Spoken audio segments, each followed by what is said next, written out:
오늘 우리에게 주신 하나님 말씀은 사도행전 6장 1절에서 7절의 말씀입니다. 그때에 제자가 더 많아졌는데 헬라파 유대인들이 자기의 과부들이 매일의 구제에 빠짐으로 히브리파 사람을 원망하니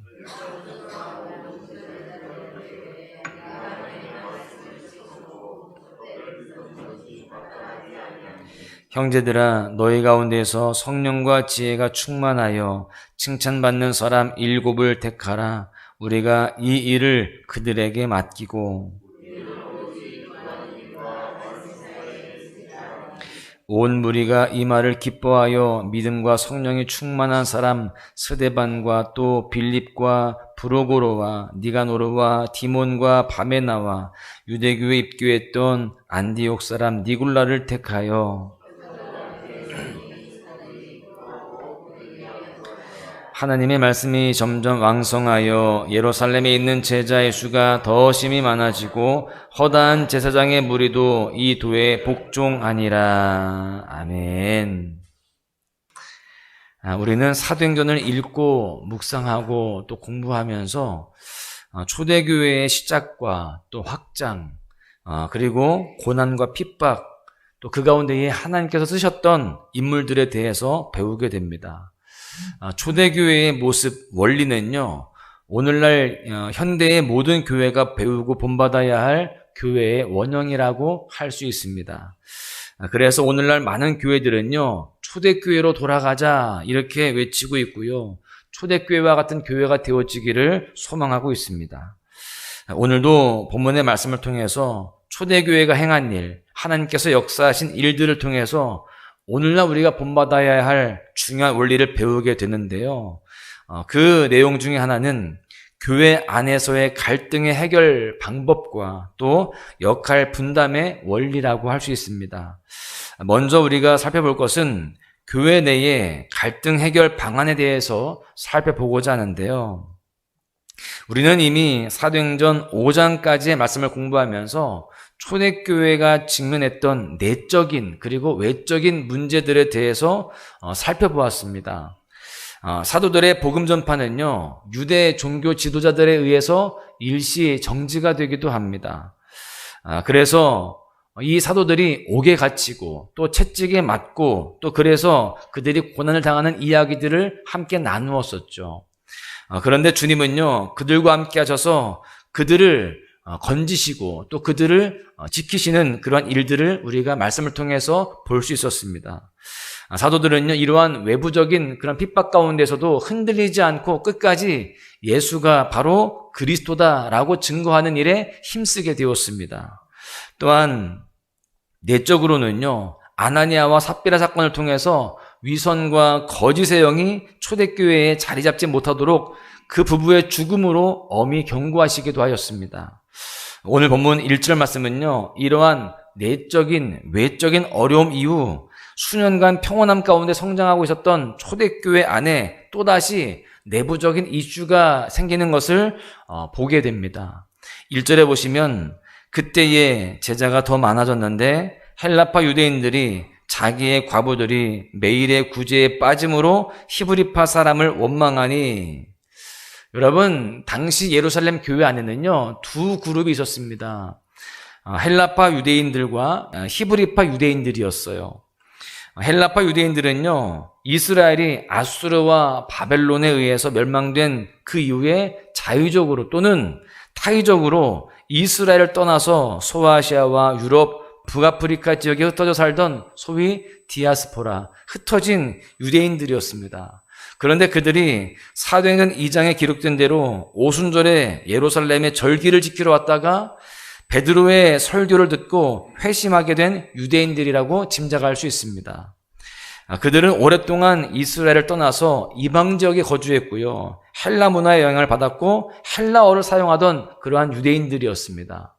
그런가 하면 히브리파 유대인들은요, 팔레스타인 지역에 거주하였고요, 히브리 민족의 정체성을 잃지 않고 선민의식으로 가득 찼던 정통 유대인들이었습니다. 당연히 그들은요, 당시 이스라엘 평민들의 언어였던 아람어를 사용했고요, 히브리 문화권에 살던 사람들이었습니다. 12 사도 모두가 이 히브리파 유대인들이라고 할 수 있어요.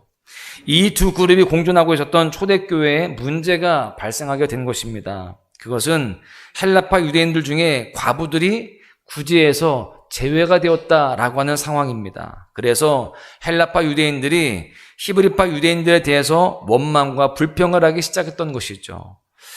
초대교회 당시 유대인들은 구약 성경에 객과 고아와 과부를 돌보라 이 말씀을 실천하는 일에 열심을 내었습니다. 구제 활동을 잘했던 것이죠. 그래서 매주 금요일마다 도움이 필요한 지역 거주민들을 위해서 14끼를 먹을 수 있는 돈을 지급해주는 주간 구제 사역이 있었다는 것입니다. 그리고 매일매일 먹을 것이 부족한 비거주자와 단기 체류자들을 위해서 가가호 방문해서 음식을 배달해주는 매일의 구제 사역이 있었다는 거예요. 이렇게 주간 구제 사역과 매일 구제 사역이 있었는데 의도하지 않았던 헬라파 유대인들의 과부들이 매일의 구제에서 제외되고 있었다라고 하는 것이 문제가 되었습니다. 그래서 헬라파 유대인들이 구제를 집행했던 사도들과 히브리파 유대인들에 대해서 불평이 생기게 된 것이죠. 여러분, 원망과 불평은 어떠한 상황에서든 하나님이 기뻐하시지 않는 모습입니다.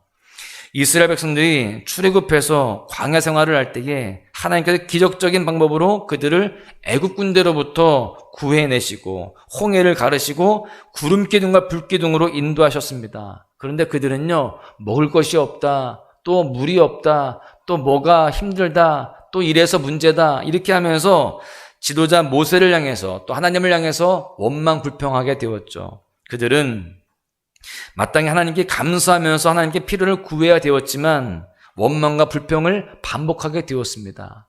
우리가 수요일에 이 출애굽 이야기들을 함께 살펴보면서 얼마나 불평을 많이 했는지를 함께 보게 되었죠. 그리고 그 대가가 무엇이었습니까? 엄중한 심판이었습니다. 초대교회 안에서도요, 이러한 원망과 불평이 싹트기 시작한 것입니다. 그런데 사도들의 지혜로움으로 말미암아 더 큰 문제로 발전하지 않게 되게 되었습니다. 어떻게 그 문제를 해결했을까요? 그들이 지혜를 모아서 7명의 섬기는 자를 택하게 되었다라고 하는 겁니다.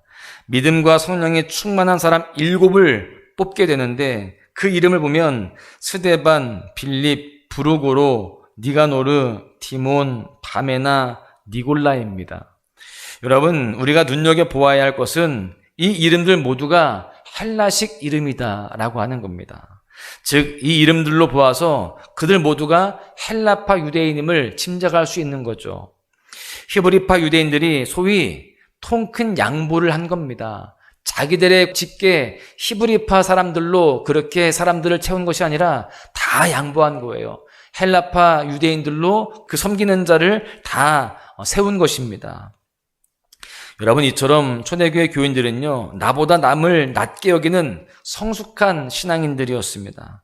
자신들의 권리와 권한을 주장하기보다 다른 사람들을 배려하고 양보하는 참 신앙인이었다라고 하는 것이죠. 여러분, 그렇다면 우리는 어떻습니까? 하나님의 일을 할 때에 나의 주장, 나의 뜻만 관철시키려고 하지는 않습니까? 다른 사람을 배려하고 나보다 연약한 사람들을 섬기고 그들에게 양보하는 성숙함을 보이고 있는가? 이것을 우리가 한번 돌아보아야 되는 겁니다. 바라기는 초대교회의 모습이 우리의 교회의 모습이 될 수 있기를 소망합니다. 누구보다 섬김의 본이 되신 예수님의 모습이 우리의 모습이 될 수 있기를 간절히 소망합니다. 두 번째는요, 역할 분담의 원리에 대해서 가르쳐주는 교훈을 살펴볼 수가 있습니다. 본문 2절에 보십시오. 우리가 하나님의 말씀을 제쳐놓고 접대를 일삼는 것이 마땅하지 아니하니, 이 말씀을 볼 때에 문제가 발생할 즈음에 예루살렘 교회 안에서 사도들이 구제사역의 책임을 맡고 있었음을 알 수 있습니다. 사도들은 말 그대로 보내심을 받은 자입니다. 즉, 복음을 전파하기 위해서 주님께서 택하시고 세상 가운데 보낸 자들인데 초대교회가 급격하게 성장하게 되었습니다. 많은 사람들이 몰려오게 되면서 교회가 감당해야 할 일들이 너무나 많아지게 되었죠. 그런데 그 대부분의 일들도 다 이 사도들이 했다라고 하는 것입니다. 그러다 보니까 행정적인 또 관리적인 착오가 일어날 수밖에 없었던 것이죠. 헬라파 과부들이 구제에서 그렇게 누락된 것은 어찌 보면 의도적인 것이라기보다는 행정적인 착오에서 비롯됐다라고 할 수도 있습니다. 어떤 의미에서 교회 내에 발생된 이러한 문제로 인하여서 사도들의 직무가 보다 분명해지게 되었고요. 그들의 본연의 사역에 집중하게 되는 계기가 되었다라고 볼 수도 있습니다. 사도들의 본연의 직무는요, 기도하는 일과 또 말씀 사역이었습니다. 사도들은 복음 전파를 위해서 부르심을 받은 자들이죠. 그래서 그들은 말씀을 연구하되 자신의 힘과 능력으로서가 아니라 전능하신 하나님의 능력을 의지해야 되기 때문에 기도에 헌신해야 되었습니다. 즉 사도들이 있어야 할 제자리는 바로 오로지 기도하는 일과 말씀 사역에 헌신하는 일이었다라고 하는 거예요. 이것은 구제 사역과 다른 행정적인 사역이 덜 중요하다 이런 의미가 아닙니다. 이 사도들의 핵심 사역이 바로 기도와 말씀 사역이다라는 것을 말씀을 드리는 것이죠. 그래서 사도들의 제안에 따라서 구제 사역을 전담할 7명의 사역자들이 선택을 받게 됩니다. 여러분, 그렇다면 그들은 어떤 기준에서 선택을 받게 되었을까요? 3절에 보시면 성령과 지혜가 충만하여 칭찬받는 사람이라고 기록하고 있습니다. 이렇게 이들은요, 성령이 충만했습니다. 그리고 지혜가 있는 사람들이었어요. 그리고 사람들로부터 칭찬받는 사람들이었다라는 겁니다. 사실 믿음도 있고 재능도 있는데 인격과 성품이 부족해서 늘 사람들과 갈등하고 싸우고 상처 주는 사람들이 있습니다. 그런 사람은요, 하나님의 사역자로서 자격 미달이다라고 하는 겁니다. 하나님의 일꾼들은요, 성령의 열매가 삶 가운데 드러나는 사람들입니다. 하나님을 전심으로 사랑하고 말씀에 녹아 있는 성도는요, 삶 가운데, 인격 가운데에 너그러움과 배려와 양보와 또 사랑과 인내가 나타나기 마련이라는 것입니다. 이 7명의 일꾼들은요, 교인들로부터 또 이웃들로부터 좋은 평판을 갖고 있는 사람들이었습니다. 그리스도인이라고 하는 이름에 걸맞는 그러한 착한 성품의 사람들이었다라는 것이죠. 그래서 사람들로부터 칭찬받았던 것입니다. 초대교회에 선택받은 7명의 일꾼들은요, 한마디로 섬기는 자들입니다. 마찬가지로 지금 우리가 교회에서 선택받은 그러한 직분자들이라고 한다면 우리는 권위를 행사하고 인정받으려고 하는 모습이 아니라 성령과 지혜가 충만하고 칭찬받는 모습으로 섬기는 삶을 살아가야 할 줄로 믿습니다. 그럴 때 교회는요, 더욱 건강한 교회가 되게 되는 것입니다. 또한 그 가운데에 우리 모두는 더욱더 귀하게 쓰임받게 되어지고요, 또 그에 합당한 은혜를 누리게 될 줄로 믿습니다. 말씀을 마무리하겠는데요, 오늘 본 말씀을 통해서 예루살렘 교회가 직면한 내적인 문제 해결 방법과 또 역할 분담의 원리에 대해서 살펴보았습니다. 사실 초대교회도요, 완벽한 교회는 아니었습니다. 그러나 그 문제들을 지혜롭게 잘 해결했습니다. 또한 일꾼들을 세움으로 교회가 더욱 효과적으로 운영되도록 하였습니다.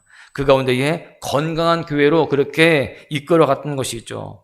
그 결과로 7절 말씀에 기록된 대로 하나님의 말씀이 점점 왕성하여 예루살렘에 있는 제자의 수가 더 심히 많아지고 허다한 제사장의 무리도 이 도에 복종하게 되었다라고 되어 있습니다.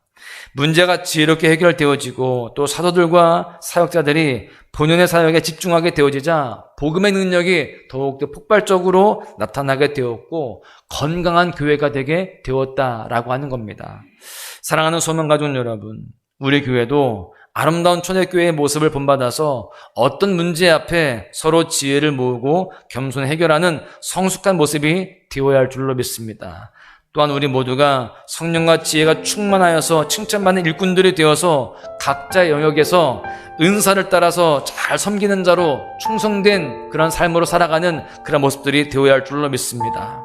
오늘 하루도요, 우리 모두가 완벽하지는 않지만 건강한 교회를 세우는 일에 더욱더 힘쓰며 더욱더 충성하는 모습으로 쓰임받는 은혜의 날 되시기를 주님의 이름으로 간절히 축원합니다. 나의 주님께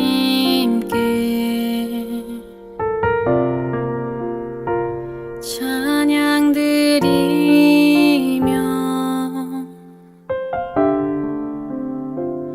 그 크신 사랑 주임제 감사해. 어둠 속에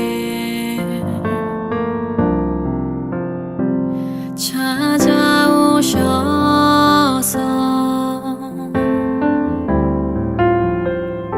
주님의